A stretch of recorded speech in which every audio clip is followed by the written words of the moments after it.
জুম্মার দিনের বিশেষ ৬টি কাজ বা আমল। ৬টি কাজ হলো জুম্মার নামাজের উদ্দেশ্যে ভালোভাবে গোসল করা, ওয়াক্ত হওয়ার সাথে সাথে আজানের অপেক্ষা না করে মসজিদে যাওয়া, হেঁটে মসজিদে যাওয়া, ইমাম সাহেবের কাছে বসা অর্থাৎ যতটুকু সম্ভব সামনের কাতারে বসা, মনোযোগ সহকারে খুতবা শোনা, খুতবার সময় কোনো কথা বা কাজ না করা।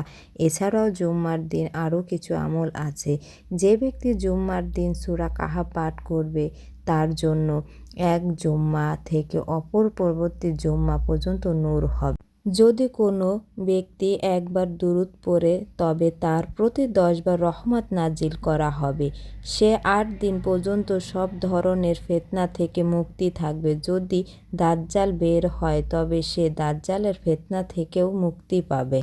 সুতরাং মুমিন মুসলমানের উচিত জুম্মার দিন কোরআনের আমলে নিজেদের রাঙিয়ে নেওয়া, কোরআন সুন্নতের দিক নির্দেশনা মোতাবেক জুম্মার দিনটাকে সাজিয়ে আমল ইবাদতে অতিবাহিত করা, জুম্মার দিনের গুরুত্ব উপলব্ধি করে ফজিলত ও মর্যাদা পাওয়ার চেষ্টা করা। আল্লাহ তাআলা মুমিন উম্মাহকে জুম্মার দিনের গুরুত্ব বোঝার তৌফিক দান করুক। নিজেদের জীবনে জুম্মার গুরুত্ব ও ফজিলতগুলো অর্জন ও বাস্তবায়ন করার তৌফিক দান করুক। আমিন।